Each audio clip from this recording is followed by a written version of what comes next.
In 1931, the Western Australian Assimilation Policy was passed by the Australian government. It stated that Aboriginal people of mixed ancestry were to be placed into white society whether they wanted to or not, until they are 16.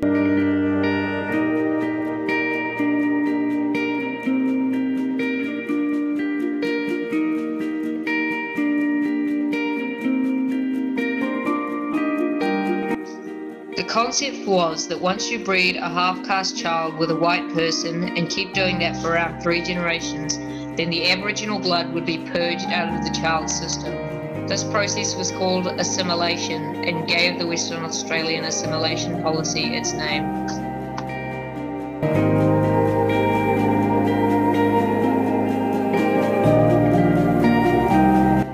A fringe benefit for the government was that if you take a half-caste child and place it into white society, then it may cut off the ties that the child has with their culture, their land and their parents. These children would most likely remain in the white society, completely cut off from their tribe.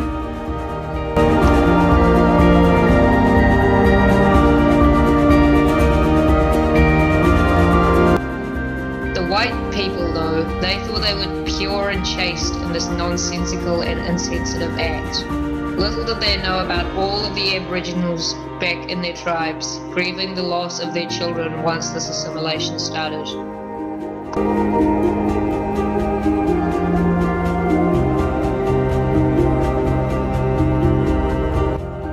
To assimilate half-castes into white society without the white people refusing to accept them, people were actually like that. Reserves were built and a chief protector, Mr. A.O. Neville, was appointed.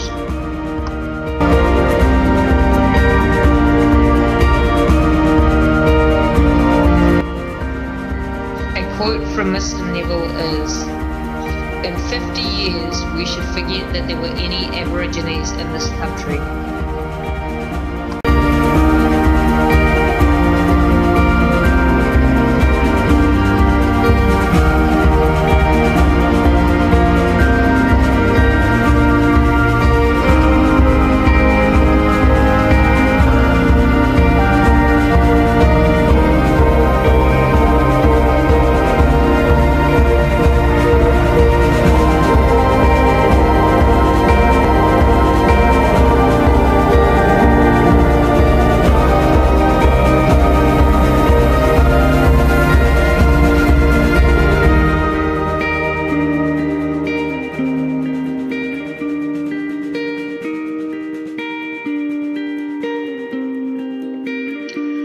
Obviously, the Aborigines were not okay with this policy, as half-caste children were taken by the government and placed into reserves and into white societies.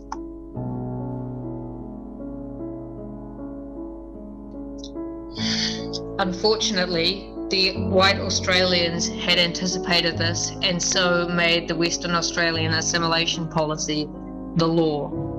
The removal of half-caste children became the forced removal of the half-caste children, and the Aborigines couldn't do anything about it.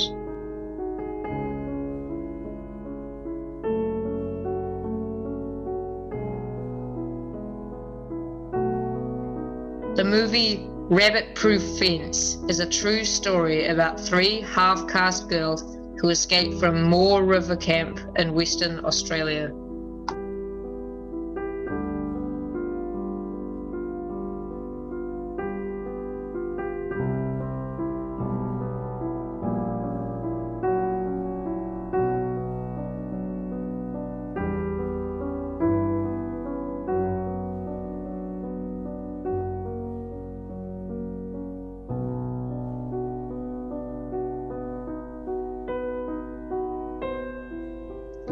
Two of the 3 girls in the movie were successful in their escape, but many were not.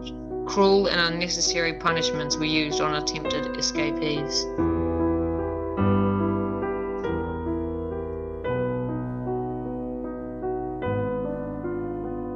Meanwhile, back in the Aboriginal tribes, the mothers of the half-caste children, most half-caste children were born because of sexual abuse from white men, were terribly affected. They had lost their children in a brash and useless attempt to purge the Aborigines from Australia.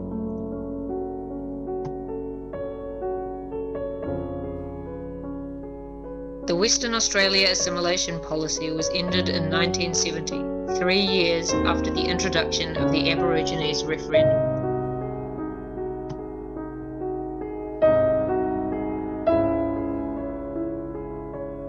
However, in today's world, the Aboriginal people and half-castes are still discriminated against by racists, white supremacists, and other people of this type.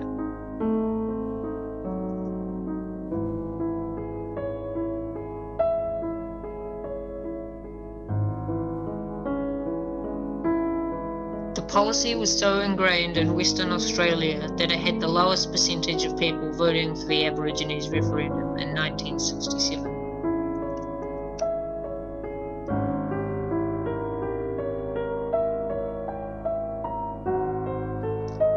Even though they were released in 1970, most half-caste people continue to feel inferior due to the forced removal of their identity and their culture.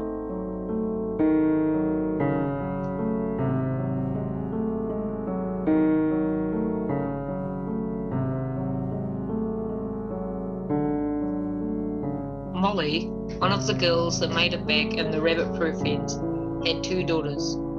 They were both taken away by officials. She managed to get one of them back, but one of them was never seen again.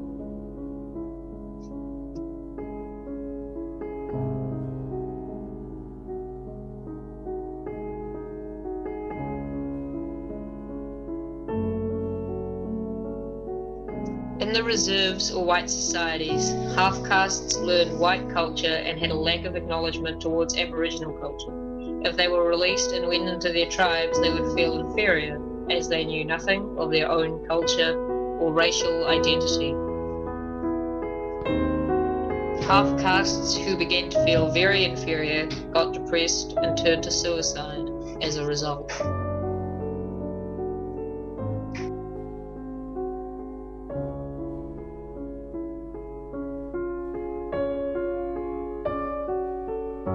To conclude, the Western Australian assimilation policy, introduced in 1931, involved forcibly removing a half-caste child from their tribe or home and placing them into a white society or reserve.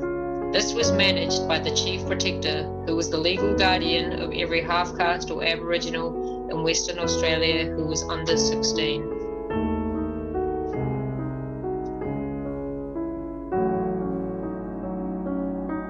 As a result of this, the half-castes were only exposed to white culture. They were made to go to church and pray to the white god. They had no knowledge of their Aboriginal heritage or culture.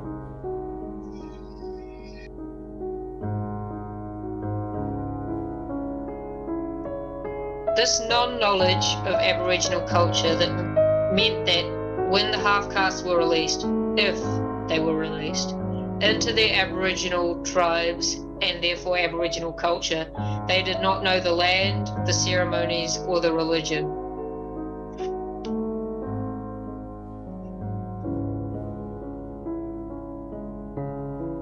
Because of the attitude toward Aborigines, many half-castes were treated unfairly.